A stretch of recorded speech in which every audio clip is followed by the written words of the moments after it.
Presque cachée au bout d'un chemin derrière une porte qui ne laissait pas entrevoir l'édifice oublié et que le temps rongeait patiemment, la poudrière du marquis d'Asfeld est aujourd'hui entourée d'échafaudages. Depuis quelques mois, elle est en cure de jouvence. Il faut dire qu'elle se trouve sur le chemin de ronde qui, dans sa partie haute, longe les remparts de Gravelines. Le marquis d'Asfeld est un militaire des XVIIe et XVIIIe siècles. En 1715, il devient directeur général des fortifications à la suite de Vauban.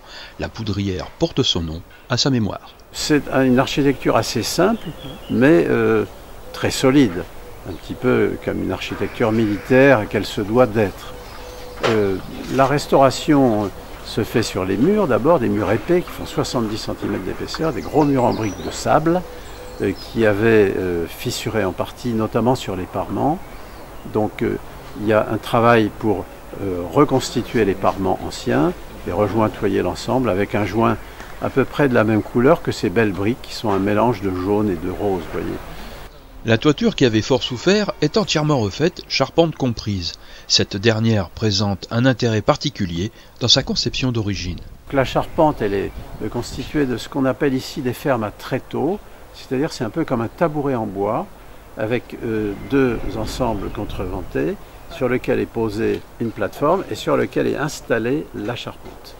Donc c'est une originalité, on ne le voit pas. La couverture fait appel à une ardoise approchant fortement celle qui était utilisée à la construction il y a près de 350 ans. On a choisi l'ardoise violette du Pays de Galles qui ressemble à l'ardoise des Ardennes qui était utilisée autrefois.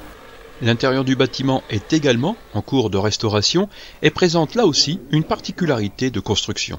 Les travaux que l'on a faits ont consisté aussi à consolider et à restaurer les grosses poutres mises en diagonale qui supportaient les voûtins et dont les extrémités étaient tout à fait abîmées et de nombreuses fuites avaient ruiné notamment ces grosses poutres en bois. Donc là il y a eu un gros travail de fait avec remplacement de 2 poutres et travail sur les extrémités avec ce qu'on appelle le mortier de résine armée pour conserver les vieux bois en leur donnant une solidité. Tout le travail de l'architecte et des compagnons qui œuvrent à la restauration de l'édifice consiste à lui rendre son aspect tel qu'il pouvait apparaître il y a 350 ou 300 ans, en utilisant les matériaux et techniques d'autrefois. On cherche évidemment, comme c'est un monument, à être le plus près de la vérité. Le monument est beau, mais il est vrai aussi. Et donc il faut que toutes ces particularités, les charpentes à tréteaux, les poutres de travers, les ventilations spéciales d'une poudrière, que tous ces éléments soient restitués pour qu'on comprenne à quoi elles servaient. Et la vérité, c'est aussi les matériaux, et puis aussi le savoir-faire, c'est-à-dire la manière dont c'est réalisé par les compagnons. Chaque monument, c'est aussi un petit conservatoire des savoir-faire anciens, traditionnels, qui permet aux compagnons de se former, de continuer d'être dans cette chaîne de tradition des différents métiers.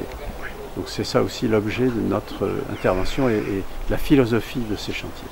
S'insérant dans le parcours du pourtour des remparts, il faut imaginer la poudrière restaurée dans un écran paysager faisant le lien entre le chemin qui mène à elle et le jardin de la Liberté tout proche dont elle sera un peu la gardienne.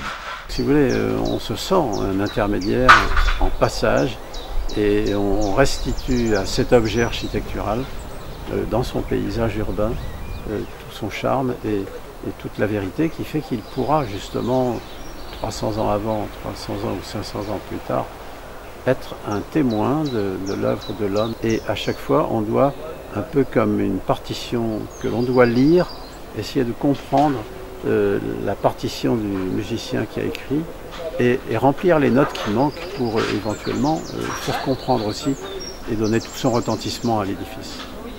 Métier noble que ceux de permettre à la mémoire de se projeter dans l'avenir, les professionnels de la restauration d'édifices anciens sont des passeurs de mémoire, de sensations et d'adhésion à l'histoire avec un grand H.